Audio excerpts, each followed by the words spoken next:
को दे देंगे। जो भी हम कहते हैं बेचारे ज्वाइन नहीं कर पा रहे हो या जिन्होंने कर लिया हो ऑनलाइन ऑफलाइन, जो भी जिस मोड में आना चाहता है तो यहाँ से हमने कहा स्वागत करेंगे।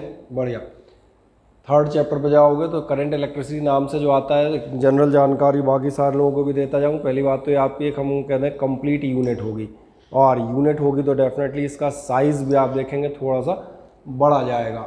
और जब बड़े साइज़ पे जाओगे तो क्या क्या इस यूनिट में हम कवर अप करते हैं 2 मिनट में मैं आपको इंट्रोड्यूस कर दूं।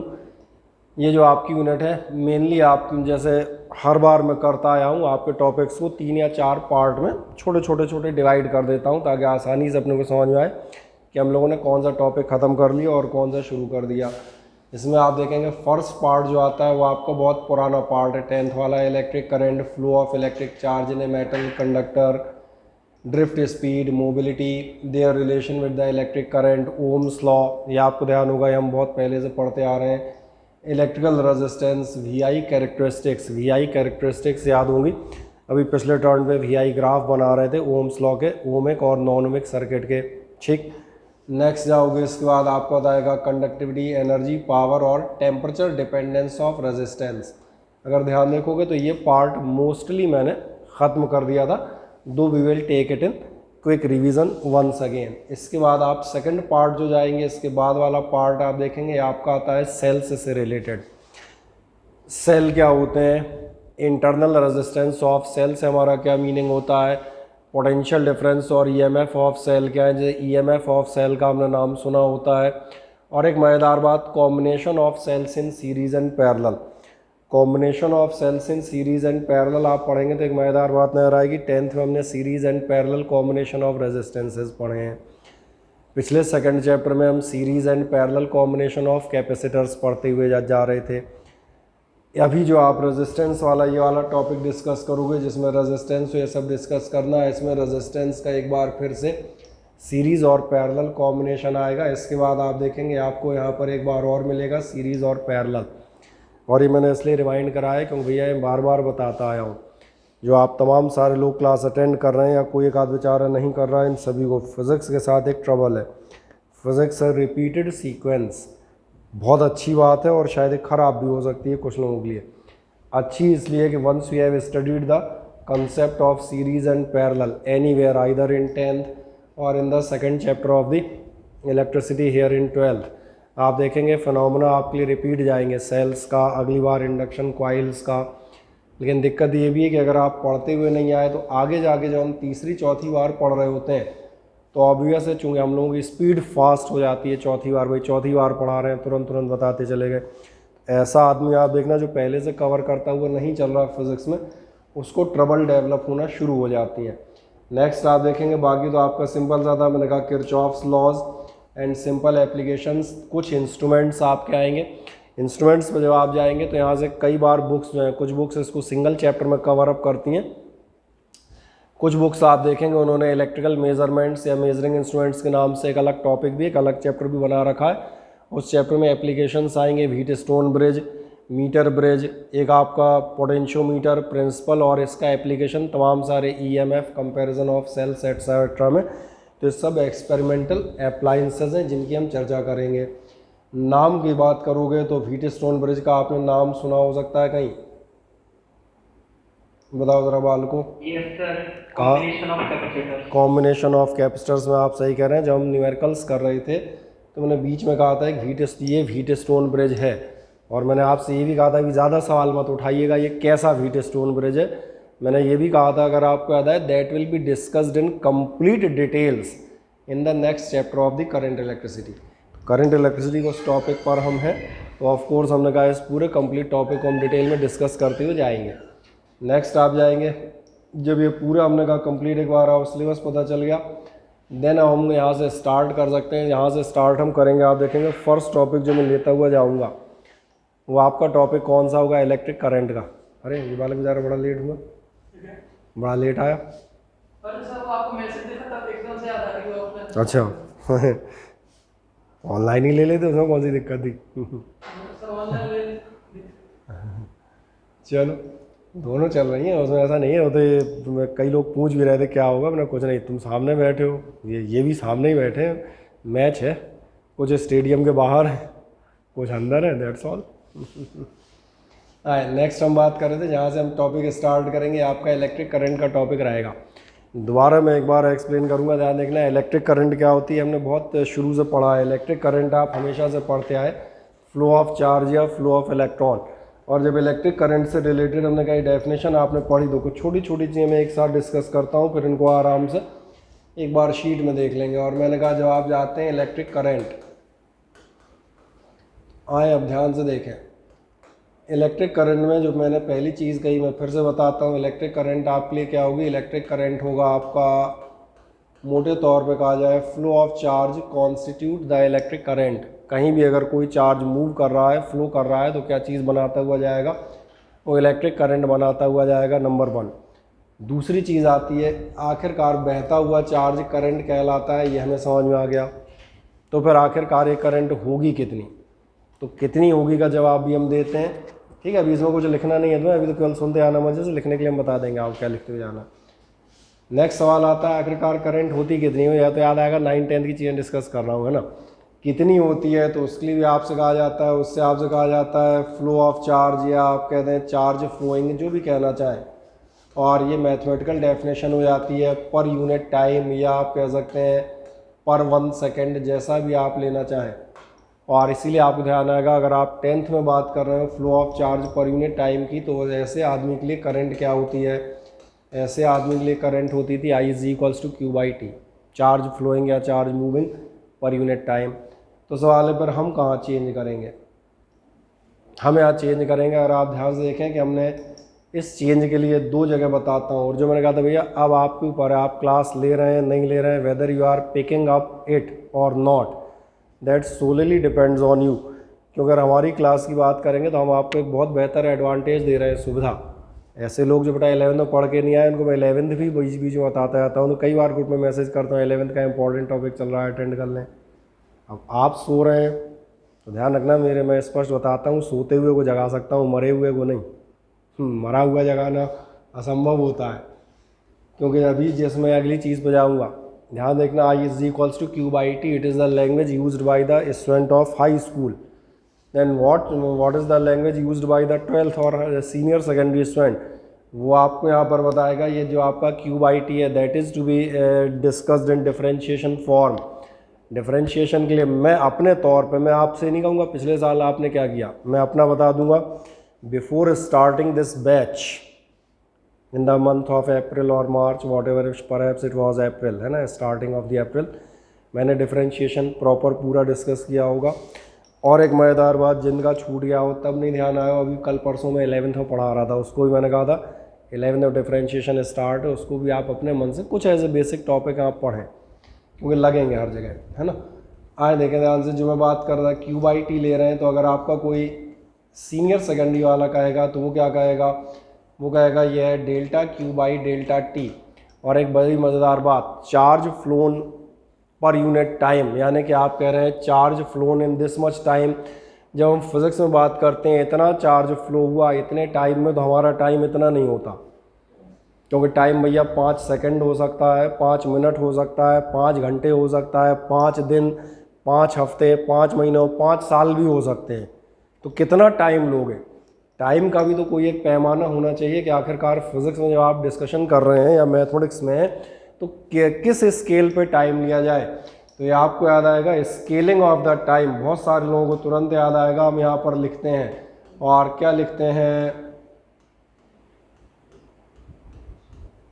चलो अलग से ले, थोड़ा गड़बड़ हो गया, ऐसा लिख देता हूँ और बड़ा बड़ा ताकि दिख जाए। हम यहाँ पर लिखते हैं limit delta t tends to 0।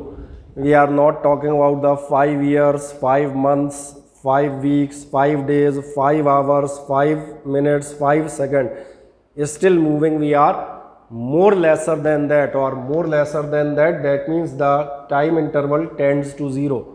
और इतना छोटा टाइम, ये आपको याद आएगा, ये आप कहते थे इंस्टेंट। क्या मैं सही हूँ? और इसमें मैं बहुत छोटी छोटी बेसिक चीज़ें बता रहा हूँ, क्योंकि 12th की भी शुरुआत बेटा, लैंग्वेज आप एक बार परिचित हो गए तो साल भर हमें इसी में खेलना है। और साल भर खेलने दौरान डेफिनेटली हमारी स्पीड स्लो नहीं होगी, वो धीरे धीरे बढ़ेगी, ऑब्वियस है। तो मैंने कहा जब आप delta Q/Δt limit delta t tends to 0 लिखते हैं, इसी को आप देखेंगे, इसी को फिर मैथोडिक्स कहती है, ये लिखा जाना चाहिए delta q by delta t, limit delta t tends to zero को ही डिफरेंशिएशन की डेफिनेशन कहा जाता है। यही है डेरिवेटिव या डिफरेंशियल की डेफिनेशन। और इसीलिए बहुत सारे लोगों को हम बता दें, लैंग्वेज पढ़ना भी आती होगी, ये कहता है इंस्टेंटेनियस रेट ऑफ फ्लो या rate of change in this. ठीक है, वो दिस बदलते रहेंगे। दिस क्यों बदलते रहेंगे? क्योंकि अगर आप स्पीड लिए होते, सही ना, ये तो डिपेंड करेगा भैया, स्पीड लिए होते तो कहते हैं चेंज इन पोजीशन, पावर लिए होते तो कहते हैं चेंज इन वर्क। पर आप इस समय इस पर हैं तो मैंने कहा इंस्टेंटेनियस रेट ऑफ चेंज या rate of flow of this मतलब हो गया चार्ज। और विद रिस्पेक्ट टू भी आपको नजर आ रहा है, विद रिस्पेक्ट टू हम काय की चर्चा कर रहे हैं, टाइम की। तो मुझे बताएं क्या ये डेफिनेशन हर आदमी को क्लियर हो जाती है, हाँ या ना, या कोई दिक्कत है?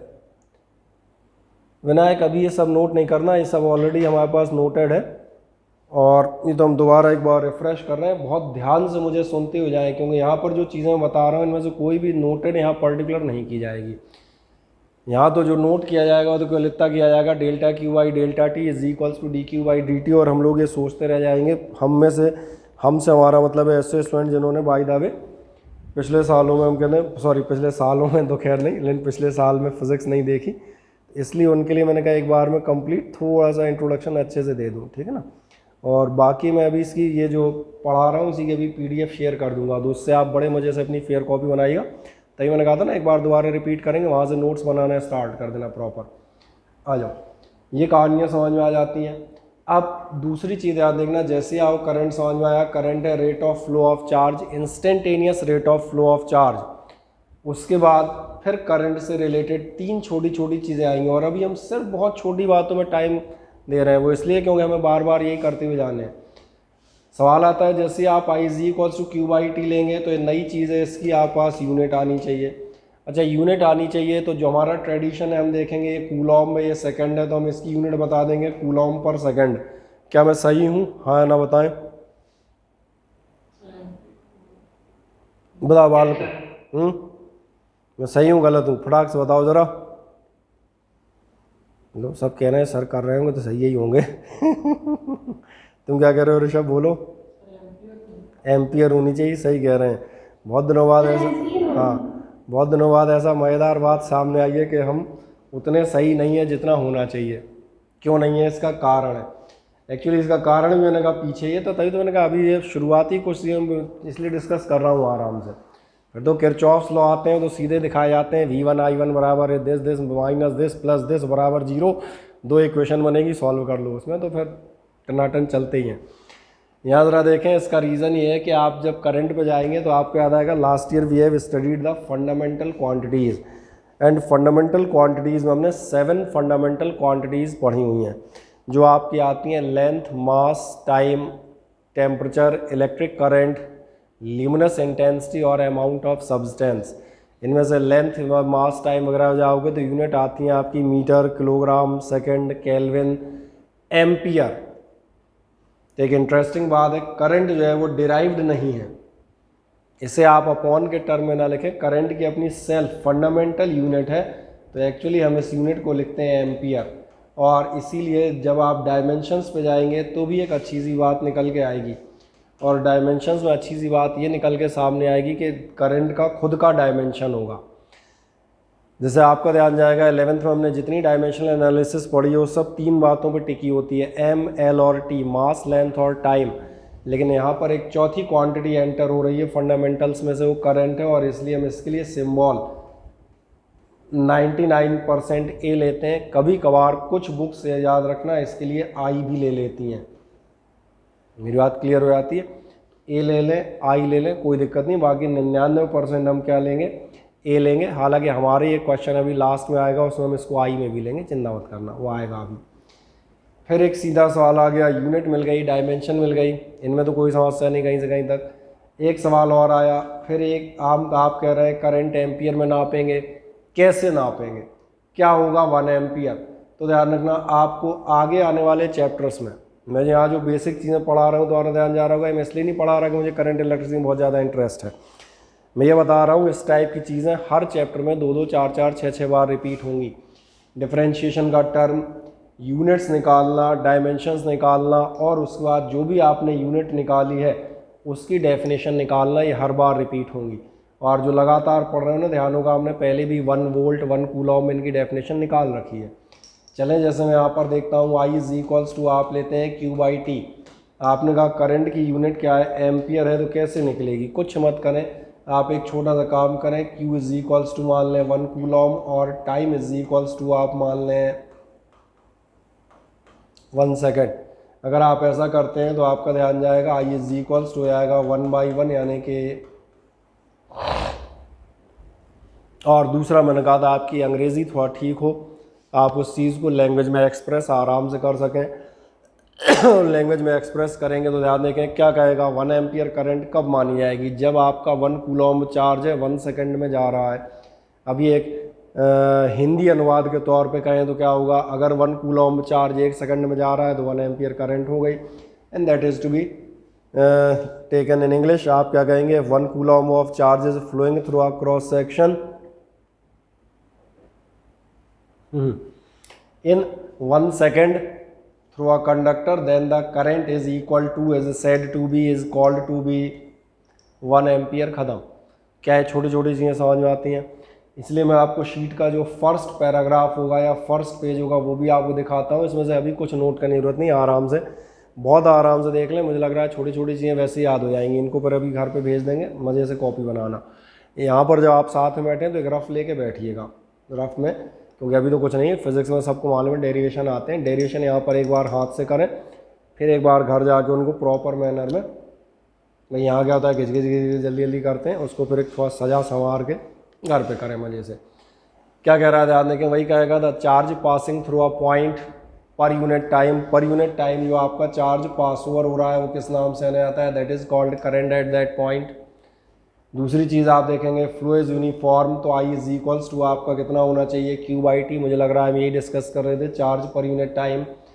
मैंने कहा था अगर आप इसको अपने लिए स्टैंडर्ड लैंग्वेज में लाएंगे, और ये हर चैप्टर में अब आती जाएगी, तो आप क्या बताएंगे, limit delta T tends to 0, यानी आप बात कर रहे हैं इंस्टेंटेनियस फ्लो की, तो limit delta T tends to 0, delta Q/Δt, या मैथमेटिक्स इसको किस फॉर्म में लिखेगी, डेरिवेटिव या डिफरेंशियल कोएफिशिएंट के फॉर्म में। कोई डाउट यहाँ तक? इसी की जो आपने लैंग्वेज चेंज की है वो नीचे है। अब ये लैंग्वेज ये 10th की थी, ये आपके लेवल की आ गई। क्या आ गई, अब पॉइंट पर यूनिट टाइम नहीं कह रहे, हम क्या कह रहे हैं, electric current is the instantaneous rate of flow of charge.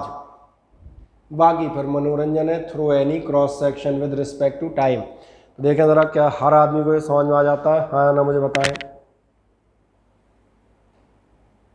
बोलो वाल को फुर्ती से बताओ। Yes sir. कोई समस्या हो तो मुझे बता दें अभी। बोले अनुज सिंह जी, कोई दिक्कत है आता? नहीं, चलें, बाकी शीट में जो एक आध एडिशनल चीज़ रहेगी वो आप पढ़ सकते हैं। वैसी चीज़ें होती हैं जो बहुत ज़्यादा डिस्कस हम यहाँ नहीं कर रहे होते, जैसे यूनिट आपको मिलेगी एम्पियर। अब आप कहोगे शीट में एक CGS यूनिट भी दी है, कभी कभार बरसों में कोई पूछ लेता है कहीं कहीं, कोई वैसा हमने कहा उसका पर्टिकुलर यूज़ नहीं है, ये तो केवल एक दूसरे पूछने काम में आती है। हमारे सर ने CGS यूनिट बताई है, तुम्हारे ने बताई, तो इसलिए केवल इसलिए दे देता हूँ कि नहीं हमारे सर ने भी बताई, ऐसा नहीं है ना, हमारे सर छोटे सर थोड़ा ना ये इसलिए काम में आती है। बाकी प्रैक्टिकल इसका पर्पज़ कुछ नहीं है, नाम पढ़ लेना, बायो और एब एम्पियर वगैरह, ठीक है। 1 एम्पियर में 1/10 होते हैं, उससे कुछ खास नहीं बिगड़ने वाला। डायमेंशन याद रखिएगा, ये मैं आपको बता चुका हूँ, समझ में आता है, ठीक है। इसके बाद आप आगे जाएंगे, आगे आप ध्यान देखें 1 एम्पियर की जो डेफिनेशन हम डिस्कस कर रहे थे, इसलिए 2-3 बार दिखा दिया है, क्या वो कहीं शक नहीं रहे कि भैया जो मैं पढ़ा रहा था हमारी शीट कुछ उससे अलग जाएगी, या जो हम लिखते हुए जा रहे हैं, हाँ ये होगा, हम जो लिखेंगे थोड़ा रफली, मतलब एकदम बिना ज़्यादा ग्रामर के होगा, ये आपको विद ग्रामर मिलता जाएगा। तो इसलिए मैंने कहा फेयर वर्क का काम आपका घर का होगा कि आराम से फिर आपको is M R this balance करके आप उसको लिखें। देन वही I is equals to 1 coulomb check कर लें, Q is equals to 1 coulomb में, T 1 सेकेंड है, तो फिर आपका I is equals to 1 ampere, यही मैंने आप दिखाया था, बस तब मैंने इन शॉर्ट कर दिया था। अब आप पूरा सेंटेंस ग्रामेटिकल मनोरंजन के साथ पढ़ सकते हैं। क्या कह रहा है, current through a conductor is said to be 1 ampere कब, if 1 coulomb of charge flows through a cross section of conductor in 1 second. अगर आपका चार्ज 1 कूलॉम कितने टाइम में फ्लो हो रहा है, 1 सेकेंड में। अब एक छोटी जानकारी और, जो मैंने कहा लिखने से ज़्यादा याद होनी चाहिए। अब लिखने वाली बातें तो बाद में आएंगी बड़ी बड़ी, ये तो सब वो छोटी छोटी हैं जो इंस्टेंट आपको याद हो।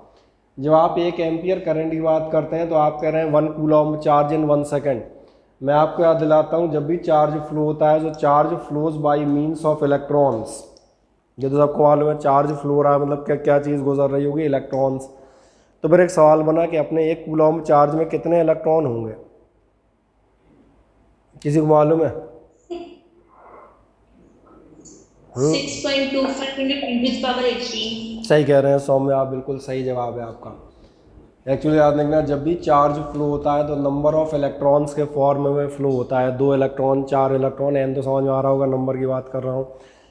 एक चीज़ मैंने कहा 9th से पढ़ते आ रहे हो, और अब याद ना होना अक्षम्य अपराध माना जाएगा इसके उपरांत, है ना। अब उसको अपन ये नहीं कहेंगे भूल गए, तो मान के चलेंगे अब ये ऑफेंसिव कैटेगरी में है। और ई की वैल्यू आपको याद हो, इलेक्ट्रॉनिक चार्ज होता है आपका 1.6 इंटू 10⁻19 कूलॉम। अगर आप ऐसा करेंगे, मैंने कहा आप मान चलें अपने पास चार्ज कितना है 1 कूलॉम, तो कितने इलेक्ट्रॉन होंगे ऑफ कोर्स आप आराम से निकाल सकते हैं। और मैंने कहा इसलिए मैंने कहा था निकाल तो सकते हैं, लेकिन एक्चुअली निकालना नहीं है, ये तो अपने को याद ही रखना है कि भैया इलेक्ट्रॉन का चार्ज कितना है, इतना। और ऐसे ही 1 कूलॉम में कितने इलेक्ट्रॉन होंगे, तो ध्यान जा रहा होगा, अभी इसको डिवाइड कर दूंगा, जो सौम्य ने आंसर दिया था वही आएगा एग्जैक्टली। और ये था आपका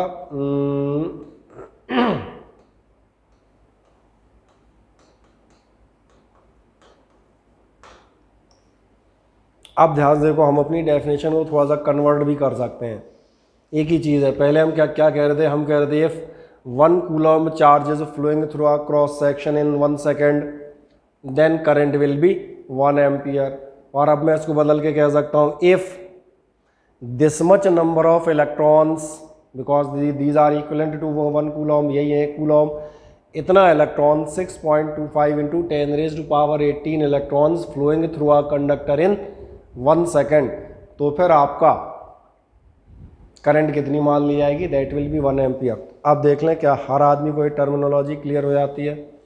और इसलिए मैंने कहा अगला काम ये भी दिखा दूं, जो आप लिखे हैं कुछ अलग नहीं लिखें, या आप घर पे जाके लिखेंगे, मैं दे दूंगा, तो आप भी यही बताएंगे Q बराबर एन ही होता है, N बराबर कितने होते हैं 6.25 1018। इसीलिए आप क्या कहते हैं, thus current through a conductor is 1 ampere. Current आपकी 1 एम्पियर मानी जाएगी अगर if 6.25 into 10⁻18 electrons flowing through the cross section per second. कोई डाउट, कोई शंका किसी आदमी को तो मुझे बताएं, बोलो। यहाँ से ठीक है, यहाँ बैठे से लेके घर के पलंगों पे लोटे हुए लोगों तक बताओ, किसी को कोई दिक्कत? जा ईमानदारी सही से बताना कौन कौन बैठ के पढ़ रहा है। है गजब हो गया देखो। पक्का तुम दोनों के पापा घर में होंगे। है ना, खतरनाक हुआ, बोले हाँ देखें जरा क्या कर रहे हैं इसलिए। ठीक, अब एक हम नेक्स्ट चीज़ पे जाते हैं, direction of current. Direction of current की चर्चा भी पहले आपसे कर देता हूँ आराम से। डायरेक्शन ऑफ करंट के लिए आप जाओगे तो डायरेक्शन ऑफ करंट हम कहाँ मानते हैं, डायरेक्शन ऑफ करंट भी हम एक्सप्लेन कर चुके हैं। डायरेक्शन ऑफ करंट में चिंता मत करना, डायरेक्शन ऑफ चार्ज हम गुजरे ज़माने से पढ़ रहे हैं। The charge flows in a direction from higher potential to that at lower potential. तो इसका मतलब आपको ध्यान है, करंट या फ्लो ऑफ चार्ज का डायरेक्शन हमेशा कहाँ होगा, तो ये आपका होगा हायर टू लोअर पोटेंशियल, ये हमें वैसे ही मालूम है। दूसरी बात जाती है जब हम अपने मेटेलिक कंडक्टर्स की बात करेंगे, तो अपने मेटेलिक कंडक्टर में आपको ध्यान है हम लोग जनरली एक बैटरी लगाते हैं और कुछ ही मान लो कोई एक रेजिस्टेंस या ऐसी कोई चीज़ लगी हुई है। जब आप इस सर्किट में देखेंगे तो हायर पोटेंशियल का मतलब है पॉजिटिव एंड, लोअर पोटेंशियल का मतलब है आपका नेगेटिव एंड। फिर आपसे एक बार दिखा देता हूँ, अगर कोई चार्ज फ्लो होगा तो कहाँ होगा, चार्ज फ्लो होगा तो ध्यान से देखना, ये मान लो कोई मोटा तगड़ा चार्ज, हाँ तो क्या बुराई मान सकते हैं। और ये मैंने मान लिया कैसा चार्ज है, ये चार्ज है पॉजिटिव। क्या तुमने ध्यान दिया है, अगर इस कंडक्टर में कोई पॉजिटिव चार्ज हो तो इस पॉजिटिव से रिपेल होगा और इस नेगेटिव की तरफ जाएगा। यानी जब आप हायर टू लोअर या पॉजिटिव टू नेगेटिव की बात कर रहे हैं तो ध्यान देखें, आपको ये समझ में आएगा डायरेक्शन ऑफ करंट क्या होता है। डायरेक्शन ऑफ करंट है डायरेक्शन ऑफ फ्लो ऑफ या मूवमेंट ऑफ पॉजिटिव चार्ज। और एक खास बात, ये डायरेक्शन कहलाता है कन्वेंशनल डायरेक्शन। कन्वेंशनल का मतलब ही होता है, तो मालूम है, परंपराएं। परंपरागत इसलिए कहा गया है क्योंकि एक्चुअली फिजिक्स में आप देखेंगे इलेक्ट्रिसिटी में we have both types of charges, positive as well as the negative. तो सवाल आता है हम जितनी भी डेफिनेशंस देते हैं वो पॉजिटिव से दें या फिर नेगेटिव से, तो आपको समझ में आएगा कि हम जो हमेशा सारी डेफिनेशन पॉजिटिव चार्ज से देते हुए जा रहे होंगे। मैं याद दिलाता हूँ, चलो छोड़ो 11th या 12th की, वो एक 10th की डेफिनेशन याद दिलाता हूँ। पोटेंशियल, पोटेंशियल आपसे कहा जाता था the work done in bringing unit positive charge from the infinity to the point. और अगर आपने पिछले 2 चैप्टर्स के लेक्चर्स लिए हुए हैं तो आपको ये पता होता है इलेक्ट्रिक फील्ड है, force on unit positive charge, electric flux है positive charge, electric field lines है, डायरेक्शन ऑफ पॉजिटिव चार्ज है। जितनी डेफिनेशन देखोगे परंपरा ही है, हम किसका लेते हैं, पॉजिटिव चार्ज का। इसीलिए आप देखेंगे करंट का डायरेक्शन किसका माना जाता है, कन्वेंशनल ही है। हाँ, हकीकत में आप देखेंगे अगर आप मेटेलिक कंडक्टर लिए हैं तो मेटेलिक कंडक्टर में होते हैं इलेक्ट्रॉन्स, और तो मालूम है इलेक्ट्रॉन एक्चुअली होता है नेगेटिवली चार्ज। तुम्हें कैसा समझ में आता है, नेगेटिवली चार्ज जो पार्टिकल है इलेक्ट्रॉन, ये उल्टा भागेगा, ये माइनस से रिपेल होके प्लस की तरफ जाएगा। इसका मतलब ज़रा आप देखें, आपको ये बहुत अच्छे समझ में आएगा कि जो आपका पॉजिटिव चार्ज है करंट का डायरेक्शन वो ये है, जबकि इलेक्ट्रॉन का डायरेक्शन आप देखना ये है। इसलिए एक छोटी सी बात याद रखिएगा, कभी काम में आ जाएगी एक आध जगह, वो ये होती है करंट का डायरेक्शन कहाँ होता है, direction of flow of positive charge, और इसी को आप कहते हैं अपोजिट टू इलेक्ट्रॉन से उल्टा चलेगा। अब कोई इसमें शंका हो तो मुझे आप बता दें, हाँ या ना। किसी को कोई डाउट हो तो मुझे बताओ फुर्ती से, बोलो वालों को, कोई दिक्कत नहीं। देखो ध्यान से, इसी चीज़ में आपको दिखा देता हूँ डायरेक्शन ऑफ करंट, ज़रा देख लें आराम से पढ़ें। आपकी स्क्रीन क्या कहती है, ये आपसे कह रही है the conventional direction of current is taken to be the direction of flow of. देखो आराम से बिल्कुल साफ दिखेगा, कन्वेंशनल डायरेक्शन किसका लिया है, direction of flow of positive charge. Flow of positive charge का डायरेक्शन है that is in a direction from positive potential to positive से रिपेल होते आएंगे, नेगेटिव की तरफ अट्रैक्ट होते आएंगे। along the direction of field, अब आपका हो गया along the direction of field को, यही तो कह रहा था पिछले 2 चैप्टर में, यही तो पढ़ रहे थे, इलेक्ट्रिक फील्ड का डायरेक्शन का होता है फ्रॉम पॉजिटिव टू नेगेटिव, सही है। और क्या कह रहा है, opposite to the direction of flow of negative charge. और इस लाइन को मैं अंडरलाइन करके दिखाता हूँ, opposite to the direction of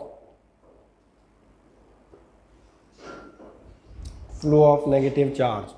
क्या है, मेरी बात क्लियर हो जाती है, बेहतर, ठीक है। अब एक छोटी सी बात और आती है, सवाल आता है करंट आपकी वेक्टर क्वांटिटी है स्केलर, क्योंकि शीट में अगर आप देखेंगे तो मैंने डिक्लेयर कर दिया it is not a vector. अब मैं आपसे जानना चाहता हूँ, मैंने आपसे ये भी कहता हुआ जा रहा हूँ कि आपकी जो इलेक्ट्रिक करंट है उसका डायरेक्शन होता है, और डायरेक्शन कहाँ होता है, तो मैंने आपसे कहा करंट का डायरेक्शन होता है from positive to negative terminal या पॉइंट, जो भी कहना चाहें। अब सवाल है, इस बात के बाद करंट का डायरेक्शन है तो करंट स्केलर मानी जाएगी या फिर वेक्टर, क्या ख्याल है बताओ बालू को।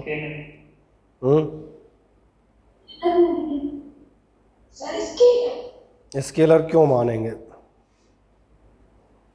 क्योंकि सर आप स्क्वायर वेरिएबल ऐड कर सकते हैं। है क्या कह रही, थोड़ा धीरे धीरे बोला कर, एकदम जल्दी जल्दी मत बोला कर। रोहिणी फिर से बोल। सर हम इसको एलियाबिकली ऐड कर सकते हैं ना करंट को। ओके ओके ओके, सही कह रहे हैं। ये बिल्कुल सही है, एडिटिव आप आंसर दे रहे हैं, ये भी सही है। एक्चुअली क्या है, ध्यान देखना, मैं इसको बहुत सिंपल वर्ड में क्लियर कर देता हूँ। कई बार डायरेक्शन का मतलब हम गलत निकाल लेते हैं। डायरेक्शन का मतलब हर बार उस डायरेक्शन से नहीं होता जो हम मैथमेटिक्स में इस्तेमाल कर रहे होते हैं। जैसे एक सिंपल सी चीज़ है, मान चलें आप दीनदयाल नगर गेट पे खड़े हो और दीनदयाल नगर गेट पे आप रोड पे खड़े हो और कोई आपसे बताता हाईवे पे कि हम जो है भिंड के डायरेक्शन में जा रहे हैं, तो ये भिंड के डायरेक्शन में जाना स्केलर होगा या फिर वेक्टर? बताओ ऋषभ, गए हो भिंड कभी कि नहीं गए?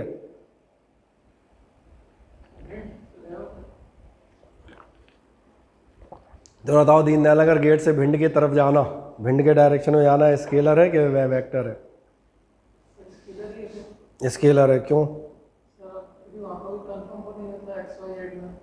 सही कह रहे हैं, क्योंकि बहुत सीधी बात है, हम जो है भिंड जब दीनदयाल नगर गेट से आएंगे तो हम ऐसे नहीं जा सकते, क्योंकि अगर हम ऐसे गए तो बीच में याद होगा एयरफोर्स स्टेशन महाराजपुरा पड़ता है, तो अगर तुम ऐसे जाओगे तो तुम्हें रास्ते में धर के कूट लेंगे, है ना। इसलिए शराफत क्या कहती है कि जब आप जा रहे हो तो आप कैसे जाएं, इधर से आपने ध्यान दिया होगा अपनी रोड ऐसे हो जाती है, वो इसलिए हो जाती है कि आपको अकॉर्डिंग टू द रोड जाना है और आपको नजर आएगा इस प्रोसेस में आप नॉर्थ साउथ ईस्ट वेस्ट हर जगह जा रहे होते हैं। वेक्टर्स वो थे जिनमें एक पर्टिकुलर स्पेसिफिक मैथमेटिकल डायरेक्शन थी, आई कैप, जे कैप या K cap, along the X axis, Y axis और जेड एक्सिस।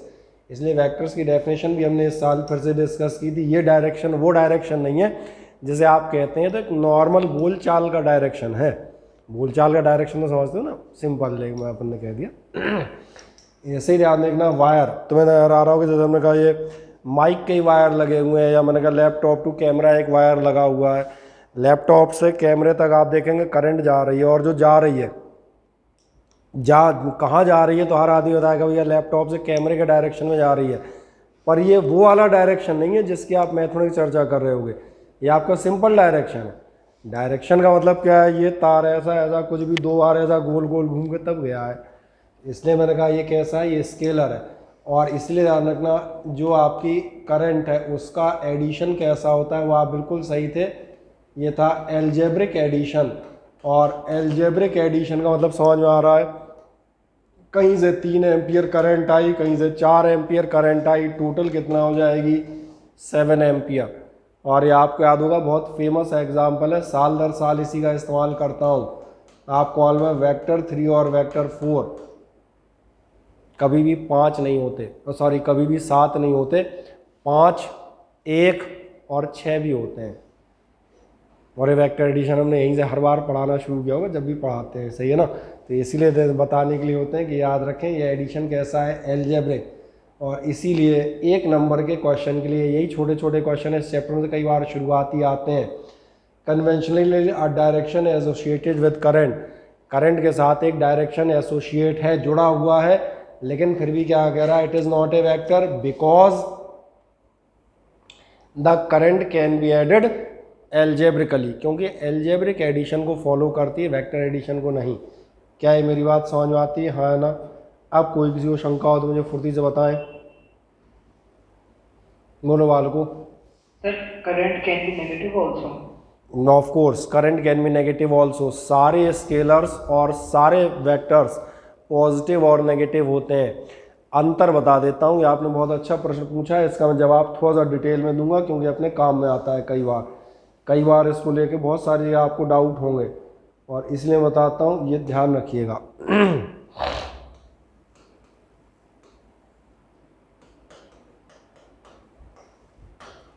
ये याद, अच्छा मीटिंग एंड होगी तो उसको रिज्वाइन कर लीजिएगा, अभी तो है खैर 3-4 मिनट। वेक्टर्स के जो पॉजिटिव और नेगेटिव होते हैं, ये हमेशा ध्यान रखिएगा, ये डायरेक्शन पर होते हैं। जैसे फॉर एग्जांपल मैं एक डिस्प्लेसमेंट लेता हूँ, डिस्प्लेसमेंट मैंने लिया 5 मीटर, कितना ले रहा हूँ 5 मीटर। अभी डिस्प्लेसमेंट में अगर लेता हूँ, ध्यान देखना, 5 मीटर को अगर मैं लिखता हूँ 5y कैप और मैं लिखता हूँ -5y कैप, तो ये जो आप ध्यान से देखें माइनस ए 5 पे नहीं है, ये -i कैप पर है। This minus is not on the 5, not on the magnitude, this negative sign is applied on the direction और द आई कैप, क्योंकि 5 आई कैप का मतलब है आपको 5 मीटर जाना है। किधर जाना है? आई कैप मतलब पॉजिटिव एक्स एक्सिस पर, लेकिन -5 आई कैप का मतलब -5 नहीं जाना, जाना अभी 5 ही है, अभी 5 ही कदम चलोगे। लेकिन जो मैं कह रहा था ये माइनस किस पे लगेगा? इस पर। कहाँ चलोगे? -आई कैप यानी नेगेटिव एक्स एक्सिस के डायरेक्शन में। ये आपके हुआ इसका जवाब कि मैंने कहा वेक्टर्स में प्लस और माइनस क्या चीज़ बताते हैं? डायरेक्शन। अच्छा, एक दूसरी बात, स्केलर्स में प्लस और माइनस होते हैं, ये क्या बताते हैं? ये बताते हैं प्रॉफिट और लॉस। हिंदी में हम ऐसे कह सकते हैं फ़ायदा या नुकसान की बजाय आना या जाना। और कहीं भी चेक कर लें, मैं एक आधा एग्जाम्पल बताता हूँ। सबसे सिंपल एग्जाम्पल बताता हूँ, लास्ट ईयर का वर्क डन या एनर्जी ले लें। वर्क डन है +5 जूल। जब पिछले साल किसी ने केमिस्ट्री पढ़ी थी क्या? कोई बोल ही नहीं रहा। मुझे पता है कम से कम 4-6 लोगों का वो जाते थे केमिस्ट्री। क्यों भाई? कोई नहीं बोलेगा। केमिस्ट्री में आप एक इंटरनल एनर्जी या वर्क डन बाई गैस पढ़ते थे, याद आया? सब पॉजिटिव नेगेटिव साइन इस्तेमाल करते थे। अमन सिंह याद आया नहीं आया? No sir. नहीं आया, कोई बात नहीं। मैं बताता हूँ, किसी भी गैस पे आप हैं, मैं थर्मोडाइनमिक्स से याद दिलाता हूँ, मैंने भी पढ़ाई है। तो किसी भी अगर सिलेंडर पिस्टन में गैस भरी है तो इसमें वर्क डन 2 तरीके से होते हैं। या तो आप ऊपर से प्रेशर अप्लाई करें तो गैस कंप्रेस हो जाएगी, ये वर्क डन बाई यू है। अच्छा, उल्टा कंप्रेस कर दिया अभी जो छोड़ दें तो धम से ऊपर आएगा सिलेंडर, ये वर्क डन करेगा। यही होगा ना? और इस चीज़ का हम इस्तेमाल भी करते हैं, ऐसा नहीं, कार के इंजन वगैरह में इसी का इस्तेमाल होता है। तो ये करेगा that this is the work done by the gas. अब तुम्हें समझ में आएगा, इनमें से एक वर्क नेगेटिव और एक पॉजिटिव है। अभी जब हम वर्क कर रहे हैं, हमारी जेब से जा रहा है तो हम कहेंगे नेगेटिव। अच्छा, जब ये गैस करेगी और हमें मिलेगा तो हम कैसा कहेंगे? पॉजिटिव। ऐसे ध्यान रखें, आप किसी बॉल को ऊपर उठा के यहाँ तक ले गए, वर्क डन हुआ mgh। इसलिए याद होगा हम पिछले दिनों एक कंजर्वेटिव और नॉन कंजर्वेटिव फील्ड की बात कर रहे थे, ठीक है ना? चलें, मीटिंग एंड है, 1 मिनट इन लोगों का इंतज़ार कर लें, दोबारा ज्वाइन कर जाएं बेचारे।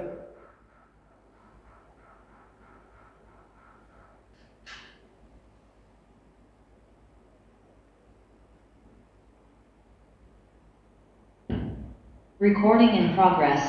Recording stopped.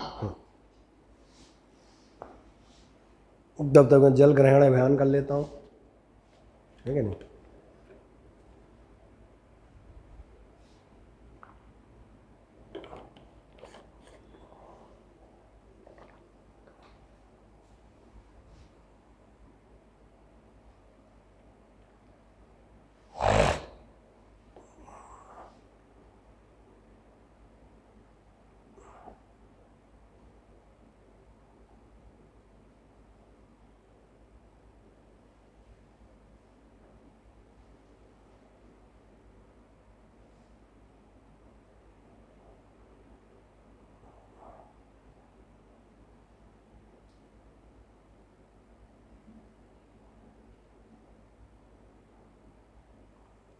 चल, हो गए सारे ज्वाइन?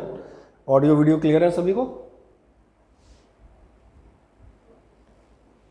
ठीक है, बढ़िया, ओके। Yes sir. आए देखें ध्यान से, मैं जो बात कर रहा था मैंने कहा था वर्क डन जो है पॉजिटिव नेगेटिव क्या बताता है? वर्क डन बताएगा कि आपकी एनर्जी आई है या फिर गई है, whether the system has gained the energy और लॉस्ट द एनर्जी। ये फ़ायदा और नुकसान, आना या जाना, ये बताता है वर्क डन।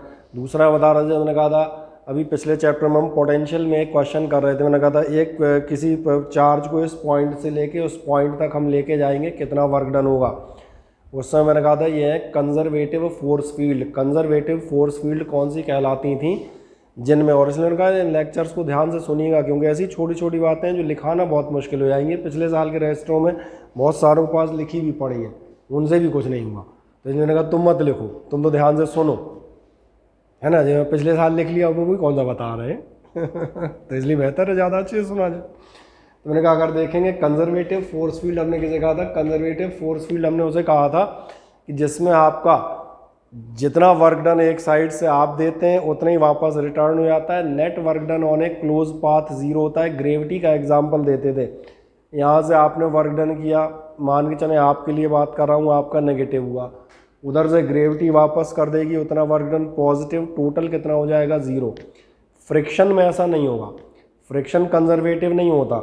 आप इधर से डब्बा घसीटते हुए ले जाओ चाहे उधर से लेके आओ, दोनों बार आपका ही वर्क डन होगा, दोनों बार वर्क डन नेगेटिव ही लिखा जाएगा आपकी जेब से। तो ये मैंने कहा ये पॉजिटिव नेगेटिव बताता है। वर्क डन का एग्जांपल दिया आना और जाना। अगर अमन सिंह तुमने फ्लक्स पढ़ा है क्या? Yes sir. बढ़िया। मैं वर्क डन के बजाय, वर्क डन सिंपल रहता है समझाने में, फ्लक्स का एग्जांपल देता हूँ। फ्लक्स याद करो, अगर फ्लक्स किसी सरफेस से बाहर जा रहा है तो आप इसे मानते हैं positive. If the electric field lines are moving outward और away from a surface then the flux is positive, जाने वाला पॉजिटिव। ठीक है, वो मत कहना यार लॉस हो रहा है तुमने उसको क्यों माना है, वो लॉस से नहीं होता, वो किसी भी एक उसको आने या जाने को आप पॉजिटिव या नेगेटिव मानते हैं। अभी उल्टा ध्यान देखना, आप कहते हैं if the electric field lines are moving inward, if the flux is आना then the flux is negative. तो आप देखेंगे यहाँ जो फ्लक्स है, अगर फ्लक्स ध्यान देखना +5 वेबर या -5 वेबर है तो तुम्हें समझ में आएगा यहाँ जो प्लस और -5 है उस पर नहीं है, ये +5 -5 वैल्यू पर है, 5 आने का कि 5 जाने का, ये बताते हैं। तो ये हमेशा ध्यान रखेंगे। करंट के केस में अभी सी तुम कहोगे इतना डिटेल क्यों लिया, मैं बताता जाता हूँ, मैं हमेशा उसी चीज़ को पकड़ता हूँ जो मालूम होती लगेगी। अभी आप आगे जाके किरचॉफ्स लॉ पढ़ेंगे, जब किरचॉफ्स लॉ पढ़ेंगे, जब हम न्यूमेरिकल कर रहे होंगे तो मैं आपसे बताऊंगा ये करंट आ रही है, इसको मानो पॉजिटिव, मान चलो +2 एम्पियर, और ये करंट कहीं से जा रही है तो इसको मानोगे तो -3 एम्पियर। तो आने वाली करंट और जाने वाली करंट मैं अलग अलग नोटेशन से दिखाऊंगा। क्या भी मेरी बात समझ में आती है, याद रहेगी? Yes sir. ठीक, बाकी किसी को कोई डाउट हो तो मुझे पूछ लो, इसमें कोई क्रॉस क्वेश्चन, कोई क्रॉस क्वेश्चन हो पूछे बेटा। क्या होता है क्लासेस का मतलब ये नहीं होता कि हमने उठाया और हमने बताया किरचॉफ्स लॉ लिखो और बोले हो गया। वो तो किसी भी किताब उठा लोगे, दिनेश उठा लोगे तो उसमें भी यही लिखे हैं जो हम बता रहे हैं। हमने कौन सी शीट अपने आइंस्टीन और न्यूटन से लिखवाई है, वही दिनेश से ही कॉपी करके हमने ही बनाई होगी। भैया दिनेश नहीं होगी, प्रदीप होगी। तो ये देखें, ये छोटी छोटी चर्चाएं, बस इनका आप लाभ उठा पाते हैं या नहीं। तो बताएं, सभी को एक क्लियर हो गया? Yes sir. बढ़िया, यस सर। ओके। अब हम जाते हैं अगले नंबर पे। हम कहाँ थे? अब हम एक अगली चीज़ देख रहे थे और ये हमने कहा था charge on A current carrying conductor. किसी भी करंट कैरिंग कंडक्टर पे चार्ज कितना होगा? किसी भी करंट कैरिंग कंडक्टर पे आपको चार्ज बता देता हूँ पहले से ही। अगर आप पास कोई भी घर में वायर है जिसको आप रखे हुए हैं, जो करंट कैरिंग कंडक्टर आगे जाके बनेगा, तो इसका नेट चार्ज होता है 0। अच्छा, बताओगे नेट चार्ज 0 क्यों होता है?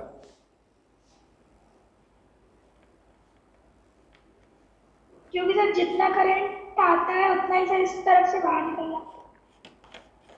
सही कह रहे हैं, पर अभी ना करंट आ रहा है ना जा रहा है, तो बेचारा तार का टुकड़ा पड़ा है, इसका चार्ज 0 है। इसका चार्ज 0 क्यों है?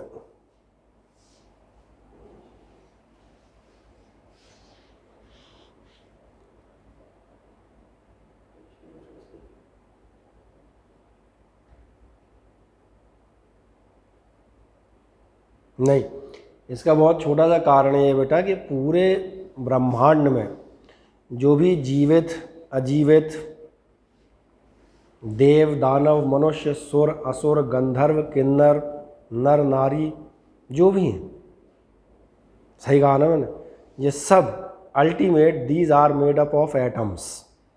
क्या इस बात से आप इनकार करते हैं? सारी चीज़ें दुनिया की लिविंग और नॉन लिविंग काय से मिलके बनी होती हैं? ये सब एटम्स से मिलके बनती हैं। और एटम तुम 6वीं क्लास से पढ़ रहे होगे।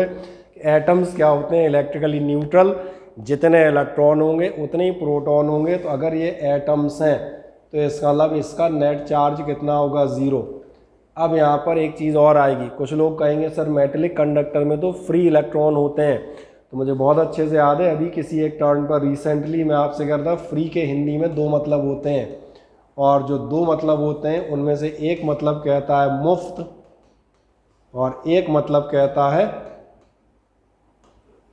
मुक्त। दोनों में अंतर तो समझ में आ रहा है ना। मुफ्त मतलब फोकट के, है ना, और मुक्त मतलब इंडिपेंडेंट, अलग हुए, लिबरेटेड फ्रॉम समवेयर।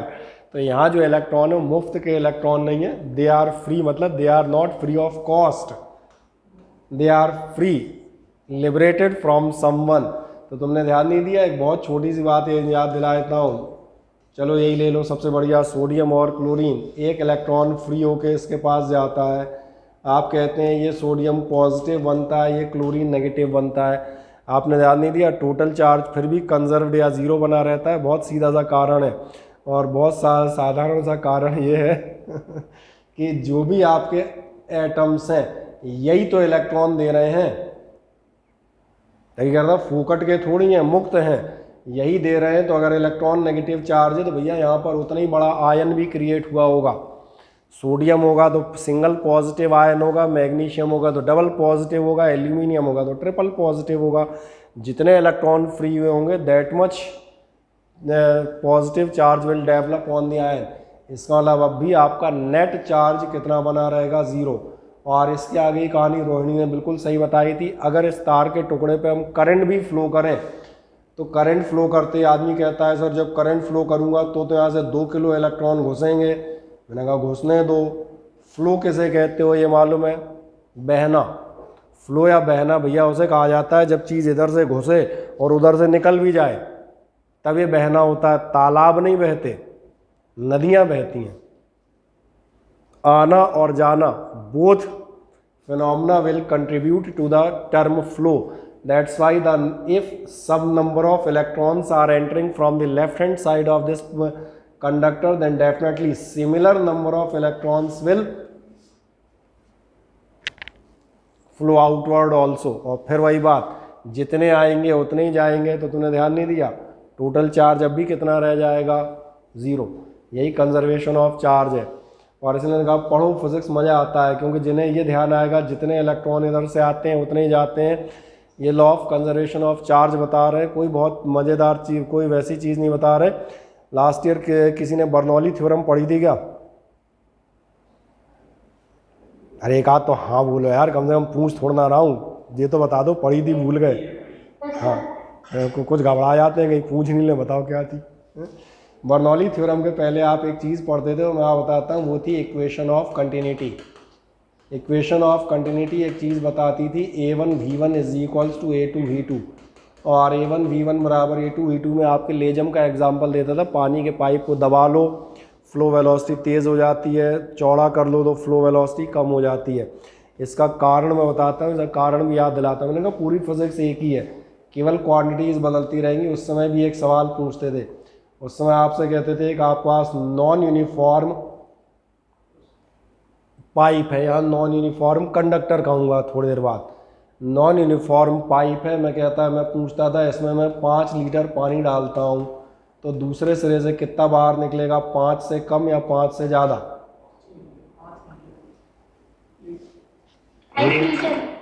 5 ही निकलेगा, क्योंकि वॉल्यूम कांस्टेंट होता है। अगर ऐसा नहीं होता तो तूने सोचा नहीं दूध वाले इसको उल्टा करके यूज़ किया करते?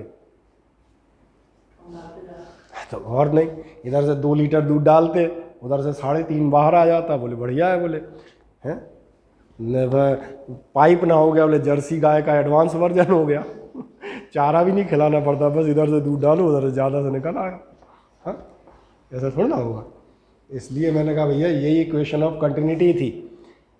जितना लिक्विड इधर से एंटर करेगा नॉन यूनिफॉर्म में, उतना ही लिक्विड इधर से बाहर आएगा। तब ऐसे पढ़ रहे थे, अब इसमें ऐसे पढ़िएगा कि नॉन यूनिफॉर्म क्रॉस सेक्शन भी है, जितना फ्लो ऑफ चार्ज या फ्लो ऑफ करंट यहाँ एंटर करेगा उतने ही उधर से इमर्ज आउट होगा। That's why the net charge will be zero. So I hope so दोनों आपको क्लियर हो गए होंगे, और कोई डाउट हो तो पूछते आइएगा, बीच में रुक के ये ध्यान रखिएगा। वैसे तो ज़्यादातर लोग मतलब पुराने छात्र बैठेंगे तो उन्हें तो मालूम है हमसे पूछा जा सकता है बीच में, और हम हमेशा रुक जाते हैं कोई भी हमसे पूछे तो, है ना।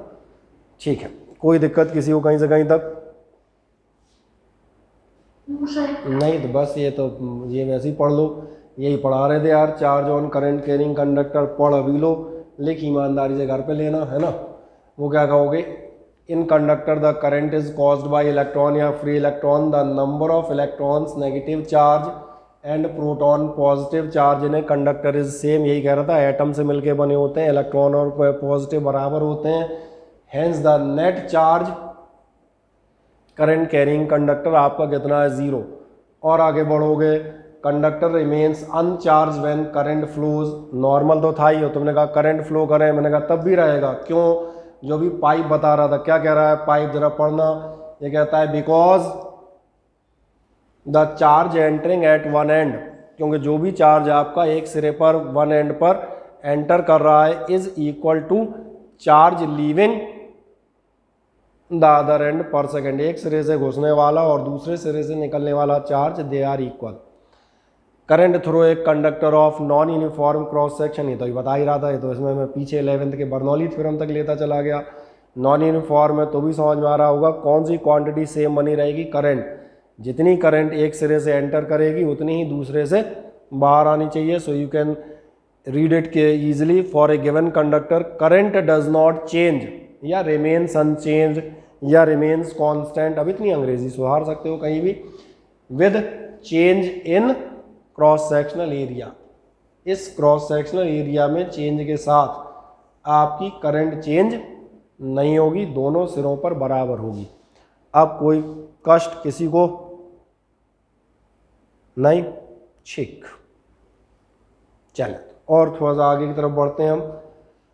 आए टाइप्स ऑफ करंट की बात कर लेते हैं। मैंने कहा सब छोटू मोटू सी बातें हैं, कितने टाइप की करंट होती हैं तो मैं वैसे ही बता देता हूँ। अपने पास 2 टाइप की करंट होती हैं, इनमें से एक एसी कहलाती है, दूसरी डीसी कहलाती है।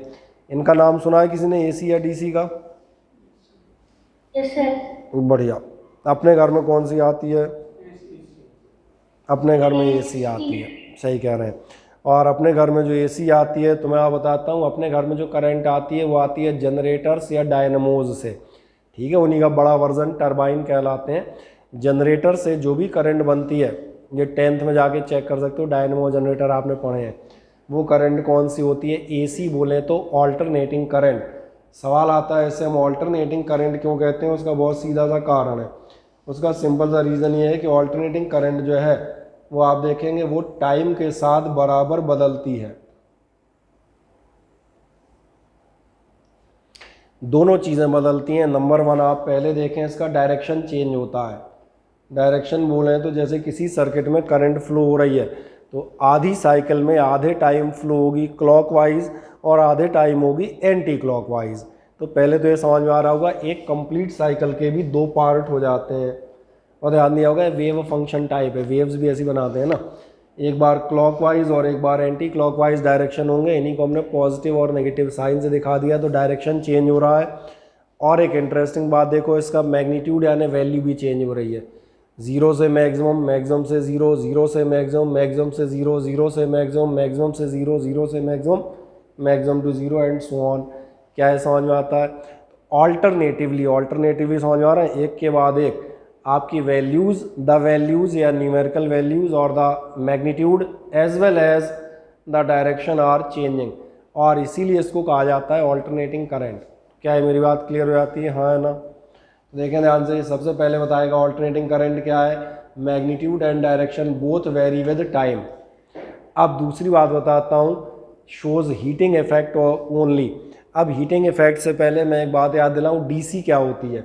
डीसी वो होती है, ध्यान देखना, डीसी हम कैसे कहते हैं, जिसका डायरेक्शन कांस्टेंट होता है या अनचेंज, उसे कहा ही जाता है डायरेक्शनल करंट। अब जब डायरेक्शनल करंट में जाओगे तो डायरेक्शनल करंट भी 2 टाइप की होती हैं, वेरिएबल और कांस्टेंट। अब आप कहेंगे ऐसा कैसे? ऐसा ऐसे कि डीसी अगर ध्यान देखना हमने किसी सेल या बैटरी से लिए, तुमने ध्यान दिया सेल में पॉजिटिव नेगेटिव फिक्स होते हैं कि बदलते रहते हैं? फिक्स होते हैं। इसका मतलब ध्यान दिया होगा ऑल्टरनेटिंग करंट में प्लस माइनस चेंज होते हैं। बैटरी से जो करंट आ रही होगी या तो वो क्लॉकवाइज ही आएगी क्योंकि प्लस माइनस फिक्स है, या उल्टा कर रखे होंगे तो एंटी क्लॉकवाइज आएगी, लेकिन जो आएगी वो फिक्स है। इसीलिए सबसे पहली खास बात, अगर आप डायरेक्ट करंट देखेंगे तो डायरेक्ट करंट हो सकती है या तो, ध्यान देखो इसमें डायरेक्शन भी फिक्स है, पॉजिटिव साइड दिख रहा होगा, और वैल्यू भी फिक्स है। आपकी बैटरी मान के चलें 6 वोल्ट की है तो 6 वोल्ट के अकॉर्डिंग ही वर्क करती रहेगी। केवल लास्ट के 2-4 मिनट मत गिनना, बोले उसमें ऐसा 6 5 4 3 2 1 0 हो जाती है तो डिस्चार्ज ख़त्म ही हो गई, नहीं, इसलिए बताया कुछ दिमाग ज़्यादा लगाते हैं। बाकी पूरे जीवन काल में तो भैया 6 वोल्ट ही होगी ना। तो इसका मतलब समझ में आ रहा है ये आपका क्या है, ये डीसी है कांस्टेंट। अभी किसी डायनेमो से करंट फ्लो करो, डायनेमो या जनरेटर में दिक्कत ही है, ये आता है जब डायनेमो या जनरेटर की करंट को आप डीसी में कन्वर्ट करेंगे तो डायरेक्शन तो बदल देगा लेकिन वैल्यू थोड़ी बदल पाएगा। इसलिए डायनेमो से जब आप करंट लेते हैं तो ध्यान रखना वो हो जाती है वेरिएबल डीसी, और वेरिएबल डीसी में कुछ नहीं होता, वेरिएबल डीसी भी केवल पॉजिटिव साइड होगी, बस अंतर ये होगा कि जारी मिनिमम मैक्सिमम तो होगी। तो पहले देख लें ऑल्टरनेटिंग, जिसका आपका डायरेक्शन ऑल्टरनेटिवली चेंज हो रहा है, डीसी यानी जिसका डायरेक्शन चेंज नहीं हो रहा, कांस्टेंट या सेम है, लेकिन डायरेक्शन के अलावा अगर वैल्यू भी सेम है, कांस्टेंट है तो कांस्टेंट डीसी, और अगर मैग्नीट्यूड चेंज हो रहा है तो वेरिएबल डीसी। क्या ये कहानी समझ में आती है, हाँ है ना? ठीक है। अब अगली चीज़ बताता हूँ, जो आपकी ऑल्टरनेटिंग करंट है ये केवल और केवल कौन सा इफेक्ट देती है, हीटिंग। जबकि आपकी जो डीसी है ये आप देखना ये 3 इफेक्ट देती है, मैं तीनों इफेक्ट आपको बता देता हूँ। ये 3 इफेक्ट में देती है हीटिंग, ये देती है मैग्नेटिक इफेक्ट, और ये देती है केमिकल इफेक्ट। अब आप पूछेंगे मतलब क्या है, तो मतलब आप क्लियर करता हूँ। सबसे पहले हीटिंग इफेक्ट की बात करता हूँ। क्या आपने ध्यान दिया है, करंट अगर किसी वायर से होकर जाए और अगर वायर का रेजिस्टेंस ठीक ठाक है तो वायर गर्म हो जाता है। और सबसे सिंपल एग्जांपल वहाँ हमारे इलेक्ट्रिक आयरन, आपके हीटर, रूम हीटर और गीज़र, ये सब इसी बात के एग्जांपल हैं। सब करंट के हीटिंग इफेक्ट पे डिपेंड करते हैं। हीटिंग की हेल्प से, करंट की हेल्प से, मैंने कहा आप क्या कर रहे होते हैं, कहीं ना कहीं उसको हीटअप कर रहे होते हैं, कोई दिक्कत इनमें। हीटिंग इफेक्ट ध्यान देखना एसी से भी आ जाता है, डीसी से भी आ जाता है। अभी हम बात करते हैं केमिकल इफेक्ट ऑफ करंट की। केमिकल इफेक्ट ऑफ करंट बहुत सिंपल सा है, वो इफेक्ट है, तुम्हें ध्यान नहीं दिया है, कई बार डिस्कस कर चुके हैं। एक बीकर ले लो और उसमें 2 रॉड्स लगाओ, अभी नहीं याद आ रही, एनोड, कैथोड, इलेक्ट्रोड, इलेक्ट्रोलिसिस कहलाती है, यही केमिकल इफेक्ट है। तुमने ध्यान दिया जब भी आप इलेक्ट्रोलाइसिस करेंगे तो आप 2 रॉड इस्तेमाल करते हैं, उन 2 रॉड में से एक फिक्स होती है, दैट मस्ट बी एनोड यानी पॉजिटिव, दूसरी फिक्स है, दैट मस्ट बी नेगेटिव यानी कि कैथोड। और किसी भी फिगर में 7वीं से लेकर 12th की केमिस्ट्री, फिजिक्स, साइंस, कहीं के भी फिगर में चेक करना, इलेक्ट्रोड्स के ऊपर जो कनेक्शन रहता है उसमें हमेशा एक बैटरी दिखेगी, एक बड़ी डंडी, एक छोटी डंडी। कारण नहीं समझ में आया? अरे भैया एक परमानेंट पॉजिटिव रखना है, एक परमानेंट नेगेटिव रखना है, तभी तो आयंस ब्रेक होंगे। इसलिए मैंने कहा एसी डीसी आपका केमिकल इफेक्ट देगी, एसी केमिकल इफेक्ट नहीं दे पाएगी। क्यों नहीं दे पाएगी, समझ में आ रहा है?